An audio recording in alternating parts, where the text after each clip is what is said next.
In today's video, I'm going to break down Bitcoin's shocking journey from scam to $1.5 billion investment and Wall Street's biggest bet.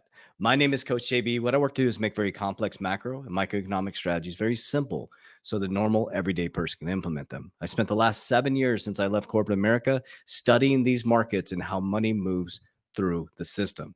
Remember, nothing operates in a straight line. What goes up must come down. In today's video, we're going to break down how everything changed dramatically from 2017 to 2020 and how much these asset managers are getting involved and how this is the greatest opportunity in human history to transform your family's timeline.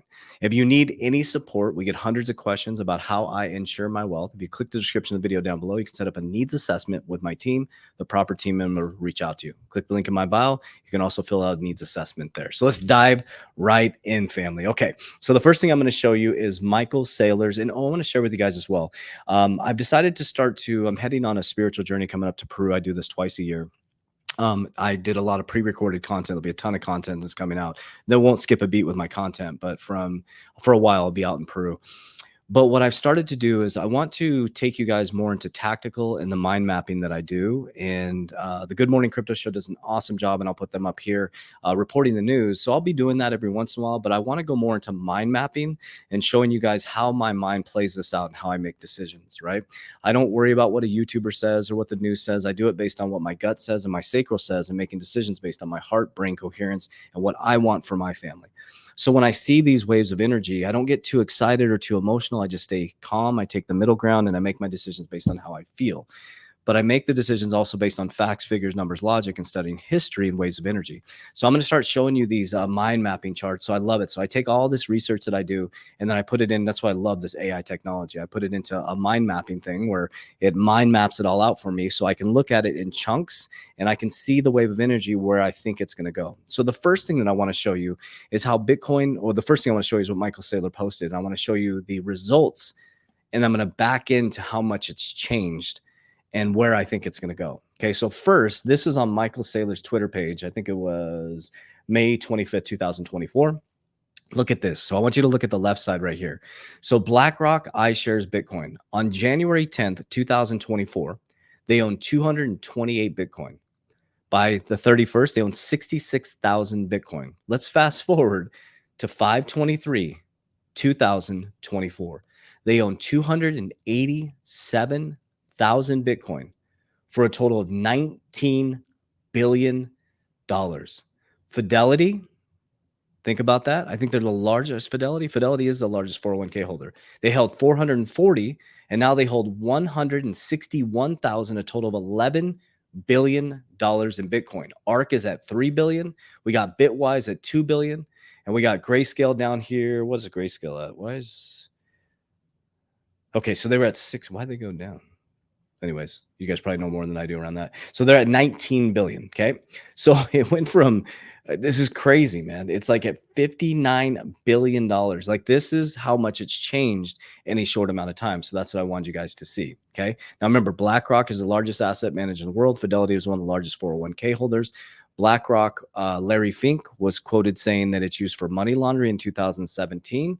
And then he said it's a flight to quality in 2023. Okay. So let's take a deep breath and let's go through the evolution. So this is what I call mind mapping, right? So I take all my research and I put it into what's called a mind map. So I can let me just kind of go like this. So I can look at it like this from a 30,000 foot overview. Okay. So I can break down, then I can make my next decision where I think things are going. So this is the evolution of Bitcoin perception amongst institutional investors, because I think perception is really important because it's still extremely speculative, but it's important to understand that it went from a pet rock to the largest asset managers in the world putting billions of dollars into this asset class. So it doesn't matter what any YouTuber says or what any of these people say out there. We have to look at their actions. Their actions speak louder than words right now.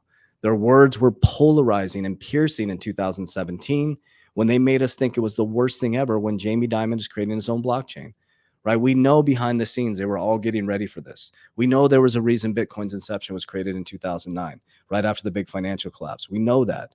Okay. So let's first start with the initial skepticism, which was around 2010 to 2017. To be fully transparent, I didn't get exposed. I didn't get exposed to crypto till back into 2019, and I didn't fully start investing till really, I think it was January 2020.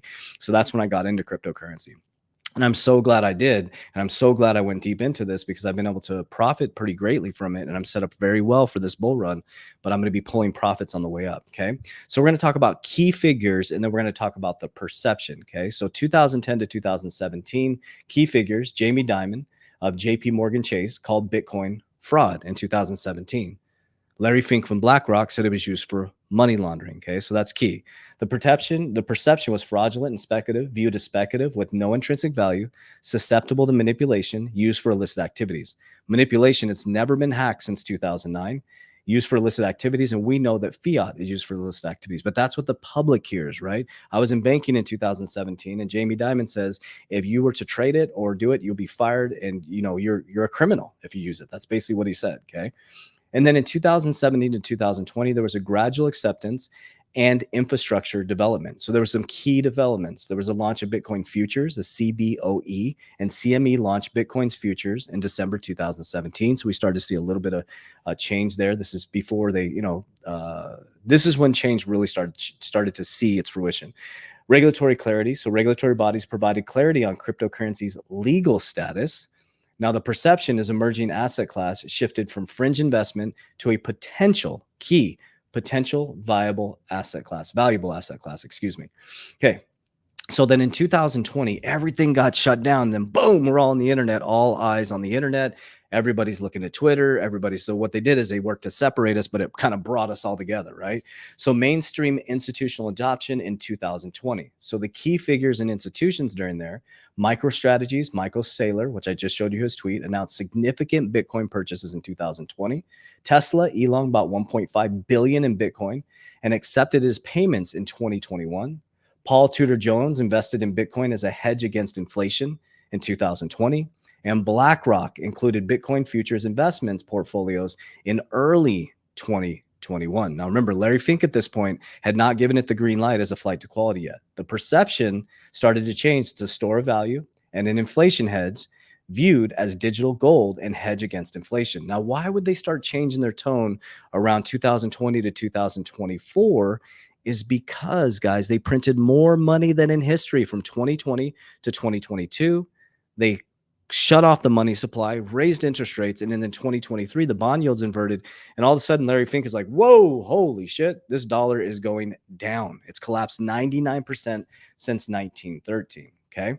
So we've seen the perception change all the way from 2017, Pet Rock, used for money laundering, to the largest asset managers in the world having exposure to it. Okay. So let's also look at the factors driving the change. We need to know what the factors are, right? It's not just about getting rich in crypto or saying it's the best thing ever. We just have to understand, why is this happening right now? And why is it so important? And man, why was Bitcoin's inception in 2009?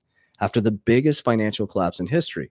And remember, BlackRock was tapped to balance out the Federal Reserve taps BlackRock to balance out the markets in 2008 during the collapse. 2020, they were tapped again, BlackRock, the largest asset manager in the world, to balance out our markets. Okay. So factors driving the change. Economic factors. Inflation and monetary policy, the C word, pandemic, led to fears of inflation, making Bitcoin a fixed supply very attractive. Okay. Technology and financial infrastructure.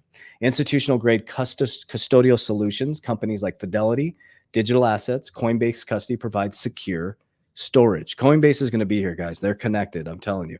Increased liquidity, growth of Bitcoin trading volumes and development on financial instruments, increased liquidity and accessibility. We have the Bitcoin ETF now, which was BlackRock's thing. And then we have the Ethereum ETF as we look at this. So it went from money laundering to now ETFs and asset managers. I promise you, it's going to be one of their favorite assets to invest in. So regulatory and legal developments, the SEC regulatory approvals of Bitcoin ETF. We had the Ethereum ETF, and increase in regulatory clarity. We're getting close to the Ripple versus SEC case being settled, which is going to allow XRP, outside of Bitcoin being a commodity, being the only cryptocurrency with regulatory clarity. Okay. So let's look at the current status and future outlook. So asset management. Main Street asset managers, firms like Fidelity, BlackRock, Goldman Sachs, and Morgan Stanley established cryptocurrency trading desks. If it wasn't here for the future and everybody keeps saying it's going to go to zero, then why would these largest companies in the world create trading desks? Why would they get exposure to BlackRock's ETF? You have to ask yourself those questions. Pension funds and endowments allocating portions of their portfolios to Bitcoin and cryptocurrency. Interesting. Smart move. Smart move. That's a very smart move. Think about that. America's at 120% debt to income ratio. We have to borrow to pay for critical services. Our taxes are going to pay for the debt, the tax or the interest on our debt. And last, perception. Legitimate asset class, considered a legitimate asset class. Ongoing debates about the role in portfolios. So it's changed quite a bit. Think about that for just a moment. It went from complete scam to one of the favorite biggest bets for Wall Street. Raoul Pal calls it the greatest macro trade in history. I believe since 2020, since I got exposure to it, I got introduced to it in 2019, got introduced to XRP. I think it was 2020. I don't remember, but I just knew that something was different here. And I came from the banking sector, and I knew that the banking sector was in trouble.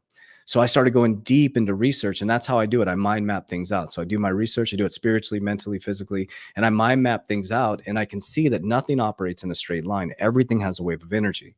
We're also 100 years since 1913. Since Federal Reserve in 1913, the US dollar's collapsed 99%. Where do we go from here?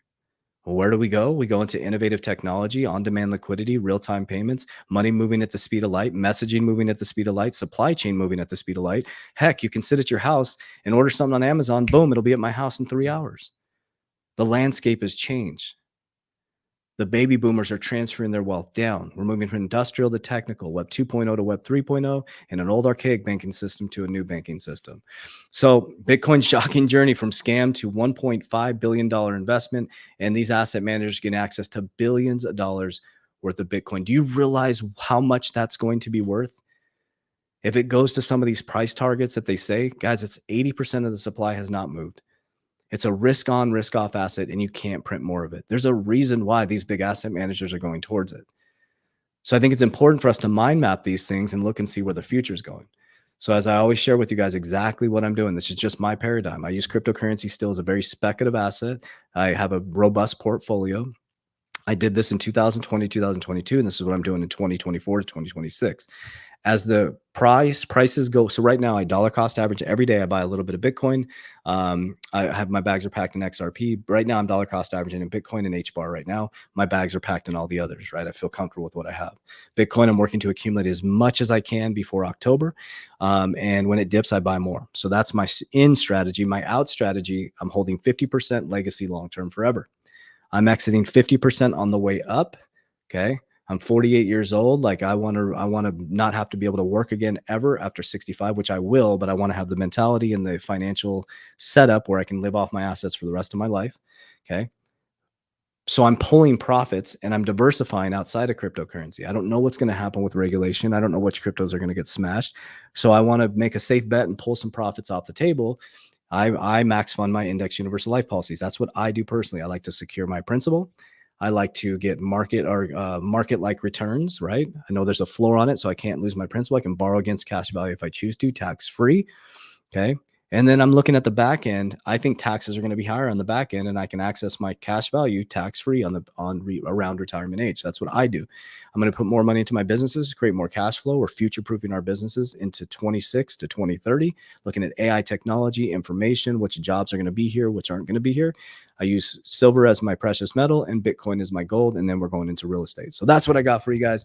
How do I exit the markets? Merlin, the smartest way to track your crypto. I'm the co-founder and creator. You can get 30 days for free by clicking the link down below. You won't regret it. We have our online customer service team. We have a phone customer service team. We have videos to help you understand what an exit plan is. You know, you can put in your actual tax implications, and it'll share with you how much you need to put away for Uncle Sam. It's just an interface. It doesn't invest for you. It doesn't hold your keys or combo. It's an interface so you can see everything in one place. So I hope this information reaches you well. I hope you guys like this content. I enjoy doing this because it's just taking the mind map and just putting it onto video so we can look back at history and we can grow together. So I'd love to hear your opinion down below. As we always say, warriors, rise, get your shit together. Let's go.